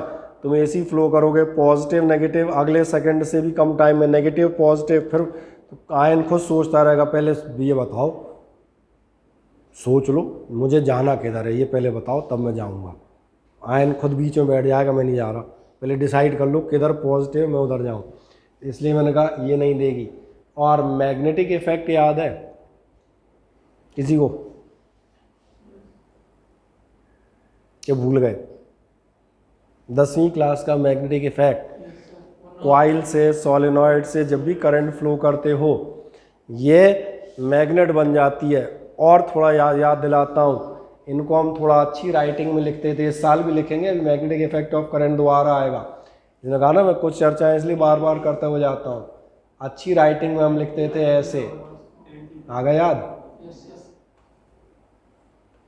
आपसे कहा जाता था जहाँ करंट क्लॉकवाइज होगी वो साउथ पोलैरिटी होती है, जहाँ एंटी क्लॉकवाइज होती है वहाँ नॉर्थ पोलैरिटी होती है। इसका मतलब डीसी से मैग्नेट बनाओगे जिसका डायरेक्शन फिक्स है तो फिक्स मैग्नेट बनेगा, एक साइड नॉर्थ एक साइड साउथ। एसी खुद कंफ्यूज है, अभी क्लॉक थी अभी एंटी क्लॉक हो गई, तुम्हारा मैग्नेट कैसे बनेगा भैया? इसलिए ध्यान देखना एसी मैग्नेटिक इफेक्ट भी नहीं दे पाती, एसी की हेल्प से आप मैग्नेट नहीं बना सकते हैं। क्या ये छोटी छोटी बातें हर आदमी को क्लियर हो जाती हैं? मज़े से देखें, और कोई छोटी मोटी शंका हो तो मुझे पूछें, फिर मैं एक ख़ास बात और बताऊंगा।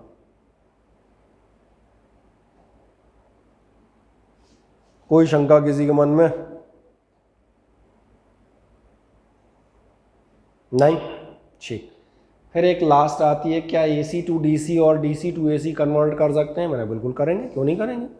सबसे पहले बताता हूँ, जो आप AC टू DC कन्वर्ट करते हैं वो आप जिस इंस्ट्रूमेंट का नाम लेते हैं वो आपका आता है रेक्टिफायर। AC को रेक्टिफायर काय में कन्वर्ट कर देता है? DC में। रेक्टिफायर को हम पढ़ेंगे कब, ये मैं बता देता हूँ। रेक्टिफायर को हम पढ़ेंगे अपने लास्ट चैप्टर में। एक semi conductor PN junction diode transistor आएंगे तो हम रेक्टिफायर डिटेल में पढ़ेंगे। आपके एग्जामिनेशन में रेक्टिफायर की पूरा प्रिंसिपल और वर्किंग आती है सारे बोर्ड्स में, ये भी बता दूँ। अच्छा, दूसरा सवाल आता है, आपने रेक्टिफायर कभी देखा है? कहाँ देखा? मोबाइल में। जिन्होंने रेक्टिफायर, बस ये है तुमने रेक्टिफायर खुला हुआ नहीं देखा होगा, लेकिन रेक्टिफायर इसके अंदर होता है। ये तो नज़र आ रहा है क्या है? जब आप मोबाइल की बैटरी चार्ज कर रहे होते हैं तो डायरेक्ट तार लगाते हो कि तार इसके थ्रू लगाते हो? ये कहलाते हैं अडेप्टर। ऐसे अडेप्टर का काम समझ में आ रहा है क्या है? तुम्हारे यहाँ जो सप्लाई है वो AC है, और बैटरी चार्ज करने के लिए तुम्हें DC चाहिए, तो बीच में ये डब्बा ज़रूरी है। समझ में मेरी बात आती है?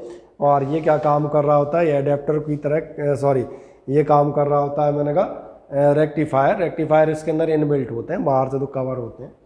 दूसरे नंबर पे देखना, अगर आप DC को AC में कन्वर्ट करना चाहें तो भी आपका ध्यान जाएगा, इस डिवाइस का नाम भी आपने ध्यान दिया होगा। अगर आपके यहाँ इन्वर्टर है तो आपने ध्यान दिया होगा बैटरी रखी होती है। अच्छा, बैटरी के तार सीधे खोस देते हो क्या अपने उसमें प्लग में? सीधे नहीं खोस पाओगे, क्योंकि तुम्हारे पंखे, तुम्हारी कूलर या जो भी तुम चीज़ चला रहे हो ये काहे से चल रहे होते हैं? AC पे होते हैं, तो तुम बैटरी के तार डायरेक्ट नहीं लगा सकते। तो ध्यान दिया हो, बैटरी के तार पहले इन्वर्टर में जाएंगे। इन्वर्टर क्या काम करेगा? इन्वर्टर आपका, और फिर वो AC सप्लाई आप आगे अपनी लाइन में जोड़ लेते हैं लाइट चले आने पे। अब ये कहानी क्लियर होती है, हाँ या ना? इन्वर्टर और मैंने कहा रेक्टिफायर अब सबको समझ में आते हैं, हाँ या ना? गए होम साइंस, भैया साइंस होम पे ही होती है, एक मज़ेदार बात है। तुमने साइंस की डेफिनेशन पढ़ो तो बताती है, फिज़िक्स की तो और बिल्कुल क्लियर बताती है। फिज़िक्स को कहता है स्टडी ऑफ नेचुरल फिनोमेना, और नेचुरल फिनोमेना मतलब प्रातः काल से ही शुरू हो जाती है फिज़िक्स। तुम सुबह जगे नहीं, खैर तुम जगते ही नहीं हो प्रातः काल में, लेकिन मतलब हम जैसे कुछ लोग जगे। सबसे पहला सवाल यही उठता है, सूरज लाल क्यों दिखता है? Why the sun appears reddish orange at the time of sunrise. यहीं से फिजिक्स लगना शुरू हो जाती है। Why the sky appears blue, सब यहीं घुसेंगे। तो मैंने कहा घर के हर कोने में साइंस, और आज की डेट में तो इलेक्ट्रॉनिक्स हर घर में बिखरी पड़ी है, और आला दर्जे की इलेक्ट्रॉनिक्स, ये भी नहीं कि सस्ती वाली इलेक्ट्रॉनिक्स, एकदम हाई क्लास इलेक्ट्रॉनिक्स हर घर में डली है ना। बढ़िया, तो ये तो समझ में आ जाता है। ये आपको मालूम है अपने घरों में AC सप्लाई होती है 220 वोल्ट और 50 हर्ट्ज़ पे। ये कैसे जानोगे? ये जानने के लिए हम कहते हैं कुछ भी LED है, CFL है, पंखा है, कुछ भी हो, उस पर एक लेबल चिपका रहता है या उसके पैक पे लिखा रहता है, पढ़ लेना। उसमें लिखा होता है 220V, साथ में दिया होगा 50 हर्ट्ज़, और एक चीज़ दी रहती है 10W 20W। अगर LED ले रहे हो, पंखा ले रहे हो तो 70W, मान चलो हीटर की कॉइल खरीद रहे होगे तो 1000W। W क्या होते हैं यार? ये वॉट होते हैं। सही कह रहे हैं, पावर बता रहा होता है। बिल्कुल आप सही हैं, है ना? सही है ना? और ये LED होगी तो भैया 10 वॉट के आसपास रहती हैं, हीटर लोगे तो उसके आसपास होगा, तो डिपेंड करते हैं। ये हर इंस्ट्रूमेंट अपने ऊपर लिख के देता है। सही है? हाँ बोले।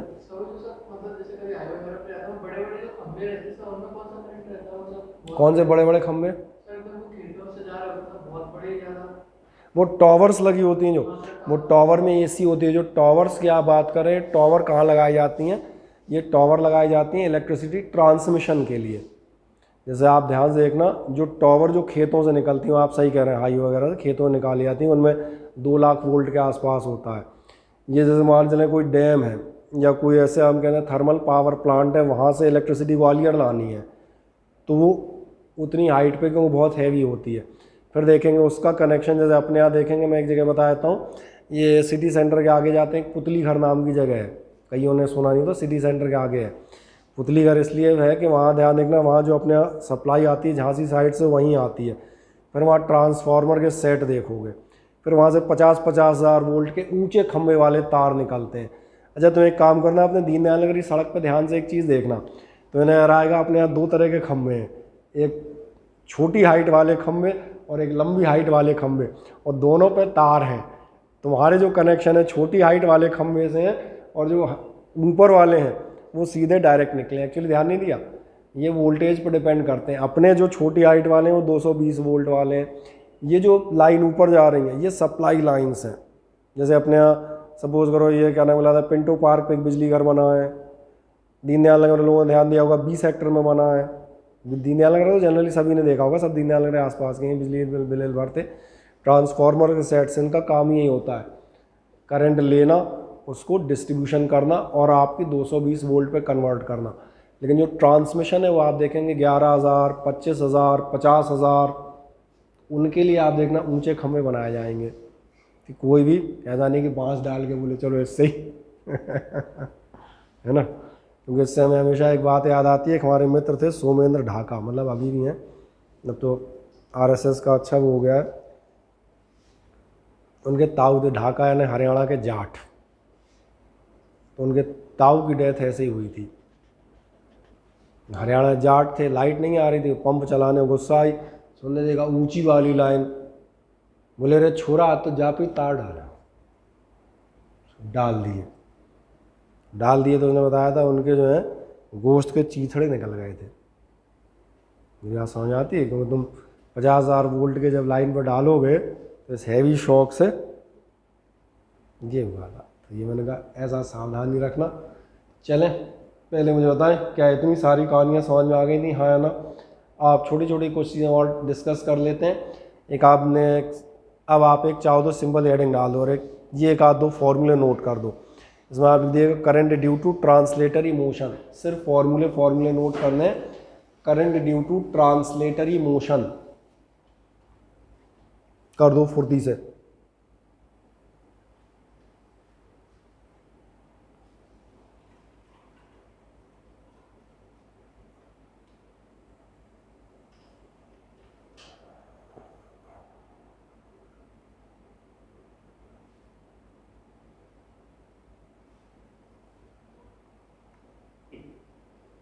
कर दिया। Current due to translatory motion कुछ नहीं है, ध्यान देखना। Current due to translatory motion क्या है, आई बराबर होती थी क्यू। अच्छा ये बताओ ट्रांसलेटरी मोशन तो मालूम है सबको। मोशन हमने कहा 4 टाइप के होते थे, मैं याद दिला देता हूँ। जो 4 टाइप के मोशन है इनमें से एक आपका होता है ट्रांसलेटरी, एक होता है सर्कुलेटरी, एक होता है आपका, बिल्कुल सही आप कह रहे हैं, रोटेटरी, और एक होता है ऑसिलेटरी। ठीक है, इनमें से कितनों के नाम सुने हैं तुमने? इसी ऑसिलेटरी को एक और नाम से जानते हैं, वाइब्रेटरी। ऑसिलेटर या वाइब्रेशन मालूम होंगे, रोटेशन मालूम है अपने प्लेस पे रोटेट होना, सर्कुलर मतलब, और ट्रांसलेशन मतलब सिंपल, एक जगह से स्ट्रेट लाइन में दूसरी जगह जाना। तो जब आप ऐसा कर रहे होंगे तो आपको ध्यान था I is equals to Q by T होता था।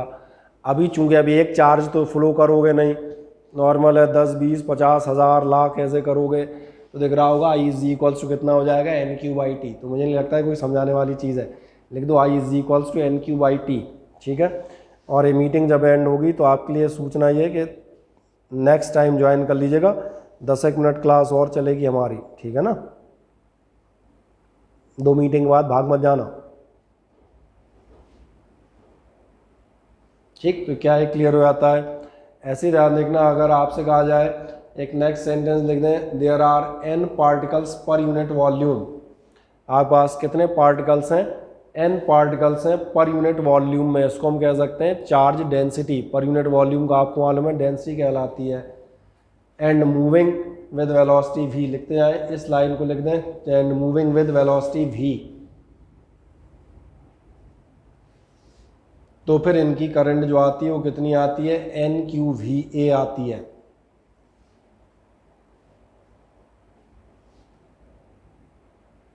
फिर मैं तुम्हें एक अच्छी बात बताऊंगा,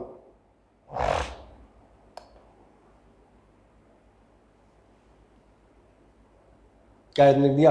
आई is equals to n q v A, हाँ या ना?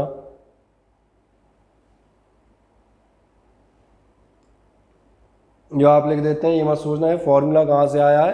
अभी जिन लोगों ने पिछले दिनों से पढ़ रहे हैं उन्हें चैप्टर ध्यान होगा, हमने एक जगह अभी कल परसों प्रूव किया था आई इज इक्वल्स टू होता है एन ई ए वी, ये ड्रिफ्ट स्पीड और चार्ज का रिलेशन ही था। तो ये रिलेशन हम आगे जाके प्रूव करेंगे, बस अंतर इतना है हमने यहाँ चार्ज लिखा है क्योंकि आप इलेक्ट्रॉन के लिए कर रहे थे तो हमने इलेक्ट्रॉन में इलेक्ट्रॉन प्रूव कर रखा था, यही आपने निकाला था, चाहे ऐसे लिख दो और चाहे ऐसे लिखा था, सही है ना। तो यहाँ क्यू हमने क्या लिया हुआ इलेक्ट्रॉन, इसलिए ये चिंता मत करना बोले ये कहाँ से आ गया, वो हम आगे जाके अभी खुद भी प्रूव कर देंगे। एक नेक्स्ट चीज़ आप बस प्रूव करा दें और ये हम बताएंगे current due to a charge in circular motion, इसको लिख दो, नेक्स्ट लिख दिएगा चार्ज इन सर्कुलर मोशन। ठीक, एक छोटा सा रफ फिगर बना दो, ये कहाँ बना दूँ, चलो ये ठीक है। ये मान लिया चार्ज Q और कितनी रेडियस में घूम रहा है, तो हमने मान लिया रेडियस है R। आ जाए देखें ध्यान से, अगर आप इसकी रेडियस करंट निकालना चाहेंगे तो आपकी I इज इक्वल्स टू कितनी होगी, Q अपॉन T, यही होता है। छोटा सा सर्कल बना दें, चार्ज घुमा दें और I इज इक्वल्स टू आप कितना बताएंगे, Q बाई T, दिखा दिया। जैसे आप दिखाएंगे वैसे ही मैं एक खास बात पे आपका ध्यान खींचूंगा, इधर देखें, ये जो आपका T है, इस केस में ये T जो है नॉर्मल में टाइम होता था, पर सर्कुलर मोशन में रोटेशन में टाइम नहीं, इसका एक खास नाम होता है टाइम पीरियड, याद आ गया ना। और इसलिए हमने यहाँ पे कैपिटल T इस्तेमाल कर लिया है, होती वही I is equals to Q by T। अब अगली चीज़ शायद तुम्हें याद हो, टाइम पीरियड क्या होता है, टाइम पीरियड होता है आपका एक रिवॉल्यूशन का टाइम। तो तुम्हें मालूम है टाइम पीरियड कैसे निकलेगा, वही पुराना काम, डिस्टेंस अपॉन स्पीड से निकल आएगा टाइम। अब मुझे बताओ एक चक्कर में आप कितना डिस्टेंस ट्रेवल करते हैं, 2 पाई रेडियन। 2 पाई, हाँ अगर एंगुलर जाओगे तो रेडियन में, और अगर डिस्टेंस जाओगे तो लीनियर में 2 पाई आर, आप सही हैं। स्पीड आपको मालूम ही है ये कितनी होती है, v। चलो एक स्टेप और बढ़ा देता हूँ, इसका मतलब आपकी आई आ गई, और आई कितनी आएगी, Q बाई T, यानी कि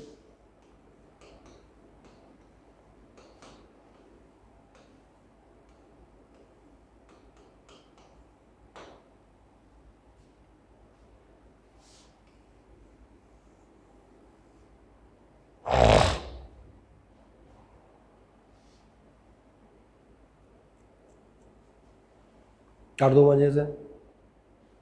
और एक छोटी सी बात याद दिलाता हूँ, कभी अगर एंगुलर वेलोसिटी दी हो तो ये आपको याद आएगा, लास्ट ईयर हम प्रूव किया करते थे v is equals to R omega, omega होती थी एंगुलर वेलोसिटी। तो अगर ये रख दोगे तो इसको भी चलो दिखा देता हूँ, ये आप क्या कह सकते हैं, i इज इक्वल्स टू कितना होगा, q, v का मतलब आप चाहो तो v बाई आर का मतलब डायरेक्ट दिख रहा होगा, v बाई आर कितना होता है ओमेगा, v बाई आर दिख रहे हैं, इसलिए हो जाएगा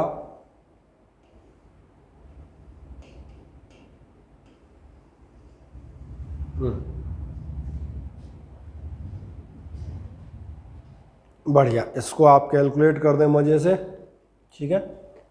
मीटिंग मैंने कहा अभी आपकी जो है 4-5 मिनट बाकी हैं एंड हो, so you have to join another meeting for at least 10 minutes, ठीक है। क्या ही मिल गया कंप्लीट, हाँ या ना देखें, कोई डाउट, कोई ऑब्जेक्शन किसी को?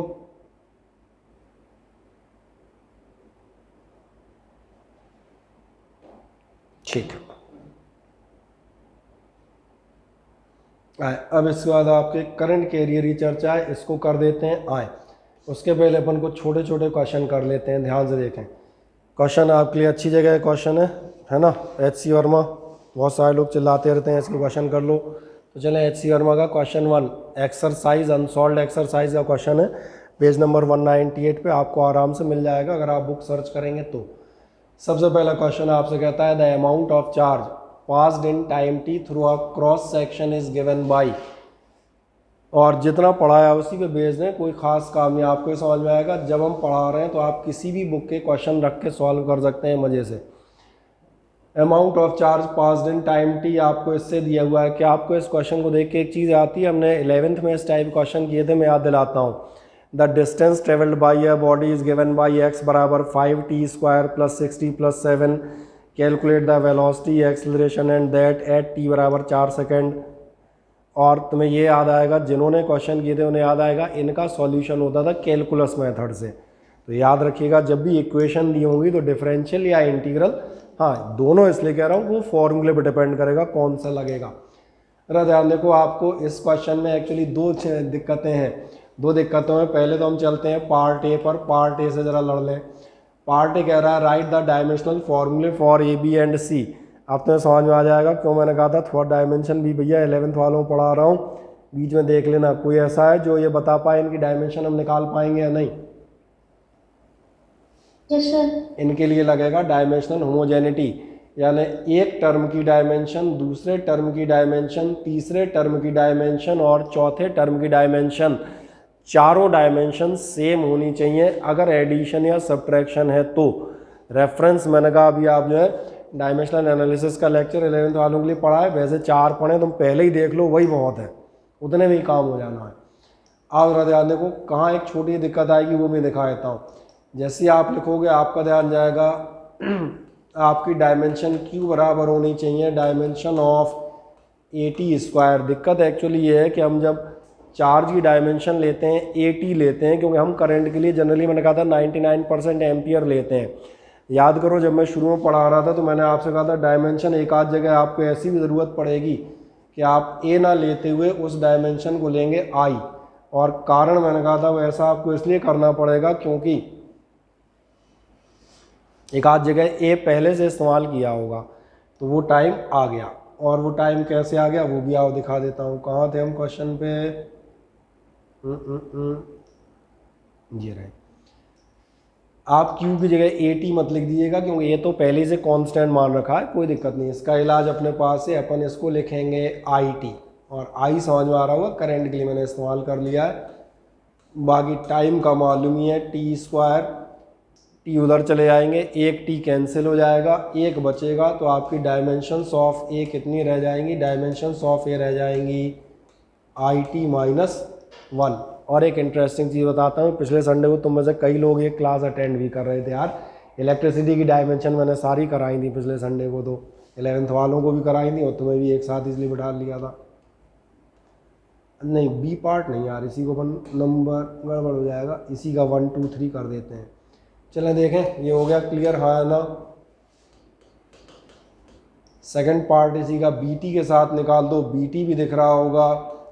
BT की डायमेंशन भी काय के बराबर आनी चाहिए, ये Q के इक्वल आनी चाहिए, यानी ध्यान देखना B। और फिर मैंने कहा था Q के लिए AT मत लेना, IT ले लो, बेहतर रहेगा। ठीक, चलें मीटिंग आपकी एंड हो गई है, एक बार और रिज्वाइन कर लें, मैं वेट कर लेता हूँ।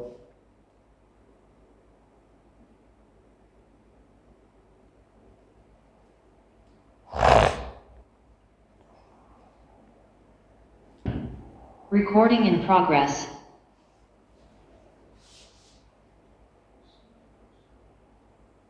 Recording stopped.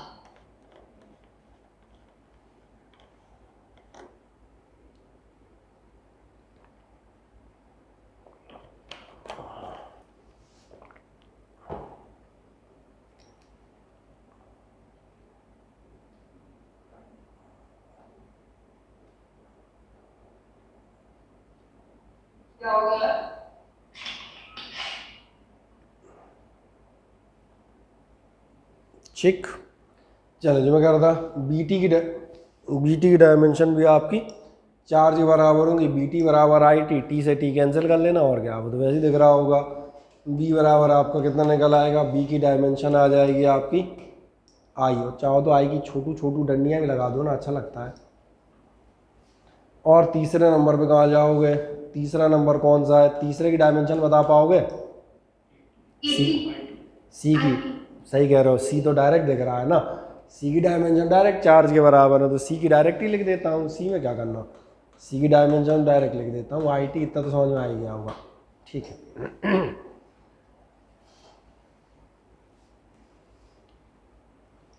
चलो अब हम अपने असली क्वेश्चन में बढ़ेंगे, पहले तो देखें सबने कंप्लीट कर दिया, हाँ ना बताएं। Yes sir. बढ़िया, जैसे आप कर देते हैं इसके बाद हम जो आपसे कहता है numerical value of ABC are this and this, ABC की वैल्यू दी है कुछ तो भी बाद में देख लेंगे। कह रहा है find the value of current eight t बराबर 5 सेकंड। चार्ज दिया हुआ है, करंट जाननी है, तो एक ही तरीका है हमारे पास जो हम बात कर रहा था कैलकुलस मेथड। और कैलकुलस मेथड आपसे क्या कहेगा, ये आपसे कहेगा I बराबर होता है dq/dt। इसका मतलब I इज इक्वल्स टू आप बताएंगे dy/dt ऑफ q देखना पड़ेगा मुझे कितना था, AT² plus BT plus C। ये आपका था AT² plus BT plus C। और अब आपको ध्यान आएगा भैया, फिर याद दिलाऊं, डिफरेंशिएशन नहीं पढ़ा हो पिछले लेक्चर्स उड़ा के देख लें, पढ़ लीजिएगा, आना चाहिए। अब यहाँ एक ही शर्त लगेगी, ठीक है ना। अब यहाँ वो नहीं लगेगा कि आप कहोगे हमें नहीं आता, अब उसके लिए कुछ नहीं हो सकता। आए कर दें डिफरेंशिएशन, कर पाएगा कोई, फुर्ती से बताओ। 280 प्लस बी।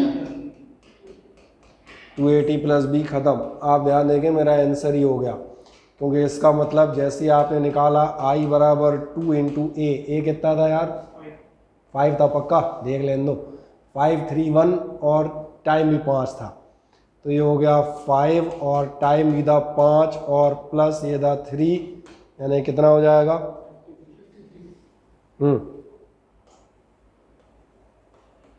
और सबसे खास बात एम्पियर, ये आंसर नहीं लिखा है, एम्पियर लिखा है। हाँ नहीं, ये भी हो जाता है 53 आंसर, मैंने आंसर नहीं भैया, एम्पियर करंट निकाल रहे हो। बताए कोई बहुत टफ, कोई बहुत महान क्वेश्चन।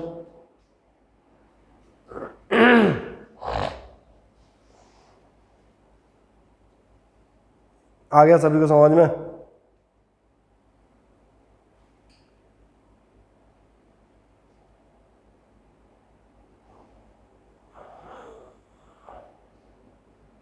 चलो बढ़िया, कर दिया, हो गया सभी का। Yes sir. ओके चलो एक और नेक्स्ट क्वेश्चन आपके लिए देखते हैं। क्वेश्चन 1 था एक्सरसाइज का, यहाँ पर क्वेश्चन नंबर 2 है, पेज नंबर आप उसी पर है 198 पेज पर एस सी वर्मा के। और ये इलेक्ट्रॉन का एमिट्स दिस मच इलेक्ट्रॉन्स पर सेकंड, इतने इलेक्ट्रॉन आप पर सेकंड एमिट कर रहे हैं, कितने इलेक्ट्रॉन, इतने electron per second. What electric current does this correspond to, कितनी इलेक्ट्रिक करंट करस्पॉन्डिंग बनेगी। आपने ध्यान नहीं दिया, अभी हमने आपसे कहा था इलेक्ट्रिक करंट क्या होती है, ये होती है Q/T, और आपके चार्ज कितना होता है, ये होता है नंबर ऑफ इलेक्ट्रॉन्स। और अगर ऐसा है तो बस ध्यान देखो, क्वेश्चन हो तो गया, शुरू होने से पहले ही ख़त्म हो गया यार। लिख दो I बराबर Q/T बराबर NE/T, N दिया होगा, कितने इलेक्ट्रॉन है 2.0 इंटू 10⁻16 इलेक्ट्रॉनिक चार्ज कह रहे थे। ये अगर तुम्हें याद नहीं है तो ये घोर अपराध है। टाइम पर सेकंड का मतलब ही होता है 1 सेकंड, और मुझे लग रहा है 16 2 जा 32 सबको आता है, सही कह रहा हूँ ना। तो ये आएगा 3.2 इंटू 10⁻⁴ 16 में से 19 गए, कितने बचेंगे, -3। तो बढ़िया, तो ये आपका हो जाएगा -3, और करंट की यूनिट हम क्या लिखेंगे, एम्पियर। ठीक, फिर एक छोटी सी बात जो मेरे बताने लायक वो बताऊंगा, और वो बताने लायक ये बताऊंगा, कई बार ऑप्शनल क्वेश्चन में आपको ये आंसर मिलेगा ही नहीं, तो जब नहीं मिलेगा तब क्या करेंगे, कुछ नहीं करेंगे, थोड़ा दिमाग लगाएंगे, हम देखेंगे आंसर ये भी तो हो सकता है। हाँ नहीं मिलता ना, अपन निकाले बैठे होते हैं, अपन ABCD देख मारते हैं, दिखता ही नहीं है। 10⁻⁻6 दिख रहा है, -5 दिख रहा है, -4 दिख रहा है, 3 नहीं दिख रहा, बोले मिसप्रिंट है। मैंने मिसप्रिंट नहीं है, देखो ध्यान से, मिली लिखा है एक में, वही आंसर है। तो ये छोटी छोटी चीज़ें अब तो याद है, 10-3 का मिली या मिली का 10-3। चलो question number 1 2 3, the next question from the same book, same page number है, एक ही एक्सरसाइज के 1 2 3 है यार। ये the electric current existing in A discharge tube is this much ampere. आपकी किसी डिस्चार्ज ट्यूब में इतनी करंट है, और ये आपसे आना चाहता है how much charge is transferred in 5 minute कितना चार्ज आपका 5 मिनट में ट्रांसफ़र हो रहा है। तुम ध्यान देखो, ये पिछली बार का सेम क्वेश्चन है, पहले चार्ज देके करंट पूछ रहे थे, अभी करंट देके हाउ मच चार्ज पूछ रहे हैं। तो करंट और चार्ज का अपने पास एक ही रिलेशन है, और कौन सा रिलेशन है तो ध्यान है, वो रिलेशन आपका है I = Q/T। तुम्हें जो सिखाने वाली चीज़ है वो एक बार फाइनल सिखा देता हूँ। मुझे बताएं आपकी करंट इसमें कितनी है, करंट बताओ फुर्ती से कितनी दी है, 2 माइक्रो एम्पियर। 2 micro ampere. अब आपका जवाब बिल्कुल सही है, 2 लेके मत चले आइएगा, आपने बिल्कुल सही कहा है 2 माइक्रो एम्पियर, क्योंकि जो माइक्रो बोल रहा होगा उसे ये चीज़ें नज़र आती हैं। ओके, क्यू आपको निकालना है, टाइम कितना दिया है 5 मिनट्स। 5 मिनट्स, यानी कि अगर सिंपल कह दिया जाए तो कितने 300। समझ में आ गया, ये ध्यान रखना भैया। इसीलिए मैंने कहा बस वहीं, अब इनटू में थोड़ा ना अटकूँगा, जो काम की चीज़ थी उन्हें बता दी। या तो आप कहेंगे कितना कहेंगे, या तो कह दो 600 × 10⁻⁶, यही आएगा ना, 300 दूनी 600, और क्या, दो तरफ जा सकते हो, एक इधर बराबर और एक इधर बराबर। इसको आप लिख सकते हैं 6 × 10⁻⁴, ये याद है चार्ज की यूनिट कूलॉम्ब है। और या फिर आप लिख सकते हो 600 माइक्रो। जो आपकी इच्छा हो वो लिखें, वैसे यहाँ इच्छा नहीं, यहाँ दोनों लिखें, यहाँ इच्छा नहीं चलती। हाँ, कई सोच रहे होंगे मैं कौन सा लिखूँ, मैं दोनों लिखूँ, ठीक है। अब कुछ क्वेश्चंस और आपके पास आगे भी हैं इसके अलावा, तो उनको अब आपको आराम से अगले टर्न में कराएंगे। मैं शीट आपके लिए भेज देता हूँ अभी, ठीक है, थोड़ा टाइम लगेगा भेजने में, तो 8 बजे तक भेज दूंगा इस बैच के बाद। कुछ क्वेश्चंस आप हम बता दें कर लें, ट्राई कीजिएगा घर पे, नहीं आए कोई समस्या नहीं, ट्राई ज़रूर करते रहें भैया, ये आग्रह रहेगा, क्योंकि ट्राई करेंगे तभी आप एक दूसरे की स्पीड को मैच कर पाएंगे। हमारे बैच, ध्यान रखना, आइडल पर्सन्स के लिए नहीं है। और जब मैं आइडल कह रहा हूँ तो मैं प्रोनाउंसिएशन समेत बता दूँ, I am not talking about this, I am talking about this. हाँ, दोनों के मतलब तो मालूम है ना, और जिन्हें नहीं मालूम हो जाके डिक्शनरी में चेक कर लेना, ठीक। तो मैंने कहा था batches are not meant for idle persons, कि आप सोचें सर सब कराएंगे, या तो बेटा क्या है, आपको करते हुए चलना है अपने दम पे, फिजिक्स सही है। और आज के टर्न में किसी को डाउट रहा हो तो मुझे बताएं, बोलवाल को कहीं कोई समस्या। कंप्लीट रिपीटेशन हम कर देंगे, अगले टर्न पे हम बता दें, चूँकि करंट के बेसिक सारे क्लियर हो गए, अगले टर्न पे आपका ड्रिफ्ट स्पीड और इससे रिलेटेड सारी कहानी पूरी हो जाएगी। और अगले टर्न तक मुझे लग रहा है रेजिस्टेंस ख़त्म। एक वीक में आपका जितना पुराना था वो मैंने पूरा टोटल रिपीट कर दूंगा, और संडे ले लूँगा तो न्यूमेरिकल सब समेत ख़त्म हो लेंगे, ठीक है ना। अब मैंने कहा जो भी जुड़े हैं वो अब फोकस्ड रहिएगा भैया, क्योंकि अब रिवीजन, अब रिपीट जो होगा वो फिर पता नहीं कब होगा, अब रिपीट होगा नहीं होगा, कब होगा वो, है ना। जैसे तुम्हारे आदित्य शर्मा है, वो कहाँ है, बढ़िया, कर आंदो शादी। नहीं, कल क्लास नहीं बेटा, क्लास की टाइमिंग आपकी है MWF 4 to 6, ठीक है। सिंपल बता देता हूँ, हाँ आगे 6 बजे तक मैं नहीं खींचता, अभी तो फ़िलहाल ऑनलाइन में 5:40 5:45 पे छोड़ दूंगा, लेकिन मन में यही मान के चलें, ठीक है। और बाकी कल से आपकी नेक्स्ट रन जल्दी स्टार्ट होगी 4 बजे। आज तो क्या, हमने कहा कोई आ रहा हो नहीं आ रहा हो उसका इंतजार ज़रा कर लें।